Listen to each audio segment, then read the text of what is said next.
Caesarea Philippi was a city built by Herod the Great's son, Philip, upon what is known as Panis. Located on the southern slopes of Mount Hermon, it's about 30 miles from Tyre and about 50 miles from Damascus.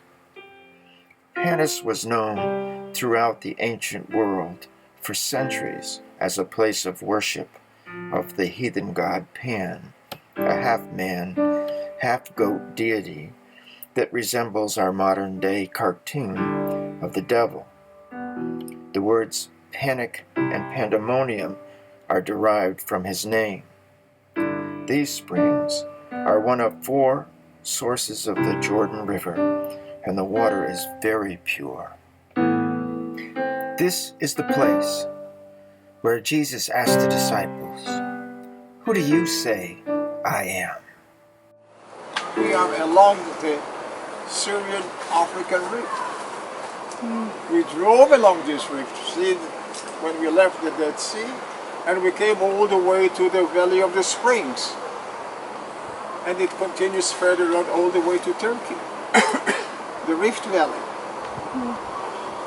And yet, we have actually almost every day a little earthquake.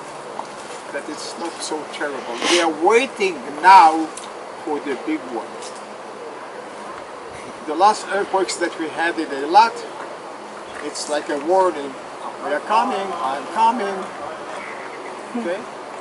It happened 3 years ago, but it was not, the damage was in Eilat, but not so bad like when it happened twice in Jerusalem before. Jerusalem was almost completely destroyed.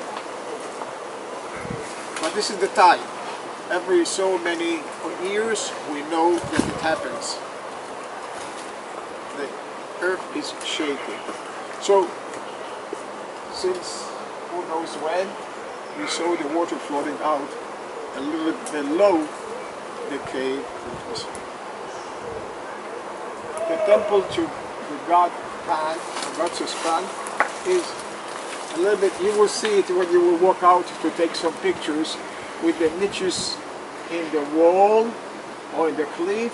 And again, you can see the rising sun. If you will look to one of those niches, we're talking about Greek mythology, Greek period, or Hellenistic period, better to say, not Greek, it's Hellenistic, the rising sun, and always when we look at the sun, we know it's life. Sunrise is life. The same thing, those of you, everyone, and any one of them, you have been to Egypt? Yes. So you know, one part of the Nile is life, and on the other side of the Nile, to the west side of the Nile, it's the town or the cities of the dead, where they bury people.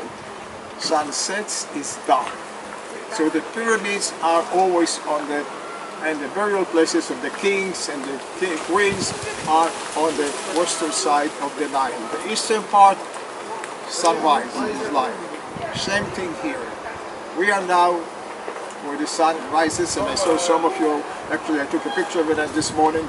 The sun is coming up from the Golan Heights and the clouds. It was beautiful.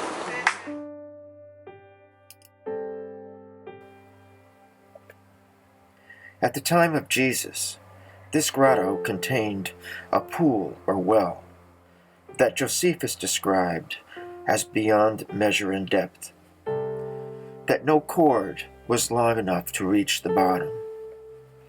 A river flowed out of this grotto, which was diverted to its present location by an earthquake.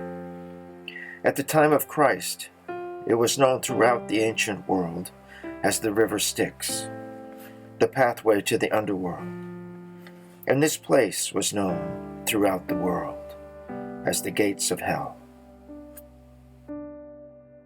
It is here, in what I imagine to be some secluded place, that Jesus began to prepare his disciples for his coming, suffering, and his death and resurrection. It is here that he asked them, "Who do you think I am?" And Peter responded, "You are the Christ, the Son of the living God." And Jesus told him that this was revealed to him by his Father in heaven. And upon this rock I will build my church. And in the very next verse, Jesus proclaims, and not even the gates of hell will prevail against it, confirming for me that this is the place. When Jesus came into the region of Caesarea Philippi, he asked his disciples, saying, "Who do men say that I, the Son of Man, am?" So they said, "Some say John the Baptist, some Elijah, and others Jeremiah or one of the prophets." He said to them, "But who do you say that I am?" Simon Peter answered and said, "You are the Christ, the Son of the living God." Jesus answered and said to him, "Blessed are you, Simon Bar-Jonah, for flesh and blood have not revealed this to you, but my Father who is in heaven. And I also say to you, you are Peter, and on this rock I will build my church, and the gates of hell shall not prevail against it. And I will give you the keys of the kingdom of heaven, and whatever you bind on earth will be bound in heaven, and whatever you loose on earth will be loosed in heaven." And then he commanded his disciples that they should tell no one that he was Jesus the Christ.